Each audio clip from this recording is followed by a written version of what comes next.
Chad, the focus of this standoff is one of the buildings behind me. Now, Springfield police have been here since about 9 o'clock last night. This is Bretta. She's about 12 days old, and she's one of the approximately 60 calves here at Groves View Farm. And to keep warm, she has an insulated calf coat, plenty of straw bedding, and extra food. Lindsay, the judge has determined that there is enough evidence to send Gypsy to trial. When I was put to the test, Drop your weapon! the outcome showed just how quickly those decisions must be made. Probably already shot me, huh? He probably already shot you. Joplin police are still searching for a missing boy who they now believe is a runaway. 12-year-old Christian Goodwin was last seen yesterday afternoon. Audrey, after much anticipation, the freezing rain and sleet finally turned into snow, which is what you're seeing around me. And we've seen this steady snowfall since about 8:30 this morning. Jennifer, with a vote of 5-4 in opposition, the proposal to rezone the property to a commercial lot was rejected. But this isn't the end of the effort, leaving some residents still concerned. Well, it's very windy right now, but you can see a lot of the players, they're starting to warm up. That's Ben Crenshaw, and in front of him, Lee Trevino. These buildings date back to the 1800s. They used to be retailers like drug and jewelry stores, but the city says that the infrastructure is too fragile and thus too costly to update. Geologists spent much of the weekend monitoring this area. Now, in total, there are 4 sinkholes. The largest one you can see behind me, and adjacent to it, 3 other smaller ones. Want to see these giraffes but can't make it out to the Dickerson Park Zoo? No problem. You can watch them on Google Street View from the comfort of your own home. We're at Compass Point condominiums just off of Red Bud Road, and it's the structure behind me that became engulfed in flames just before midnight last night. Now, as investigators try to determine the cause of the fire, the community is trying to come to terms with this tragedy. Residents at Compass Point condominiums are still trying to process the fire that nearly took their lives. Flames and just smoke everywhere. There was an explosion, kind of rocked the building, and we saw stuff fly. I'm not going to make this what I kept saying to myself. I knew I was going to get my wife out, but I didn't think I would. But trapped on the 4th floor were 4 children, all who died in the fire. Gary Petrie and his wife were the last 2 residents rescued by fire crews. I feel sorry for the little kids that didn't. Wish I could have got to them, but I couldn't. Officials are still trying to determine the cause of the fire, but the fire chief says it likely started on the 4th floor where the children were. An area where there was a heavy damage. There were several air conditioning units, and it's a possibility that could have been a compressor. It could have been an aerosol can. It is something we're looking into, but we haven't determined what that cause definitely was at this point. The Osage Beach Police Department says one of the 2-year-olds lived in the apartment with her father and mother, and that her father was in the apartment at the time of the fire. He was able to remove himself from the fire and made efforts to get back in, but he was unable to do so. All of the children were cousins celebrating a birthday. My heart just breaks. I can't imagine what it's like to be the dad and the mom who lost their kids. That our 2 daughters are the only 2 kids that came out of that building. Just breaks my heart. Now, the units didn't have any overhead sprinklers, and that's because the apartment building was built before the current building code was established in 2000. And also, the sole staircase where the children would have been able to exit was just not an option at the time because of the extent of the fire. Reporting live in Osage Beach, Linda Ong, Color 10 News, Ozarks First. State and federal officials saw firsthand the destruction. What was on top of it before the event? It was bank.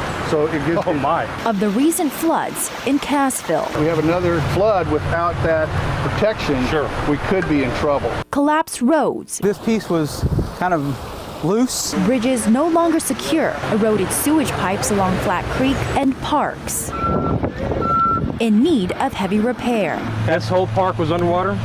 Up to where you can see the fence that was down. As things dry out, as water goes down, we're finding new damage all the time. David Compton of the Barry County Office of Emergency Management directed SEMA and FEMA to the worst hit areas. There are roads that are just no longer there, roads that are still inaccessible, places where we used to have roads that we now have creek beds. So we have a lot of work to do to our roads. The next step is for officials to come up with damage estimates for the county to receive federal disaster assistance. Barry County officials say based on preliminary assessments, flood damage in the county totals about $1.2 million. Until those final numbers come in, business owners like Skip White are trying to pick up what the floods have left behind. His funeral home at one point flooded with a foot of water. All of the inside was ruined. He says what matters most is what can't be replaced. It's hard, but I think I live daily with the thoughts that it could be much worse. Passing through Harrison along Highway 65, this billboard might catch your eye. It features a white girl and the words, quote, "It's not racist to love your people," an ad for White Pride Radio. It does seem to come off as pretty racist in a sense that whites are more superior. I don't see it as being any kind of a racism sign. And make people stop and look. I mean, you start wondering, well, what does this sign really mean? The message is that white people have a right to be proud of who they are. Everybody else has a right to be proud, and I don't deny that. Thomas Robb is the director of the Ku Klux Klan, which is sponsoring the billboard. He says the message is clear. Yeah, Harrison is a nice, loving community. Love lives here in Harrison. Every driver traveling northbound along this section of Highway 65 can see the billboard behind me. And the sheer number of eyeballs it can potentially attract has some people concerned. It's just discomforting. We thought, oh no, here we go again. The new ad comes just months after this controversial billboard that stirred nationwide controversy was removed. Mayor Jeff Crockett says this time around, the message is more direct. The reflection comes back on Harrison. And if we just keep quiet and let him do the speaking, it looks like we're all like that.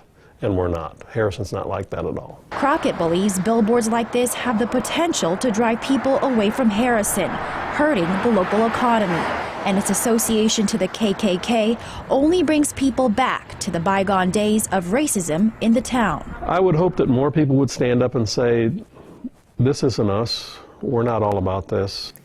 Kent Melton brings imagination to life through clay. Boxtrolls are monsters. It's fun to sculpt something out of clay and then seeing it actually moving around on the screen, coming to life. This is Gristle. He's probably the craziest of the henchmen. A lover of all things art and music, Melton spent a year turning drawings into three-dimensional characters for the Boxtrolls, the newest stop animation film to hit theaters. There's a lot of interpretation about what goes on between the lines, of a drawing. You don't want to sculpt a drawing, you want to sculpt a character, and you have to believe in the character, you have to understand who the character is, what their motivations are. His 25 years in the industry come with no formal training.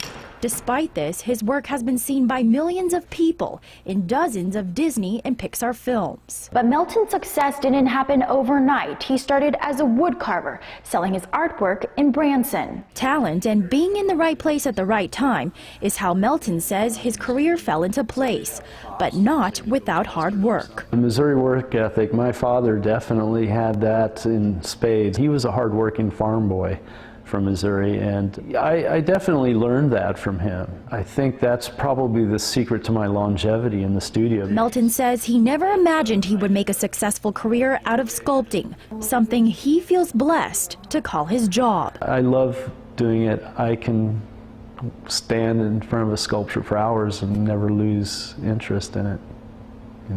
Just working away. Me and the clay.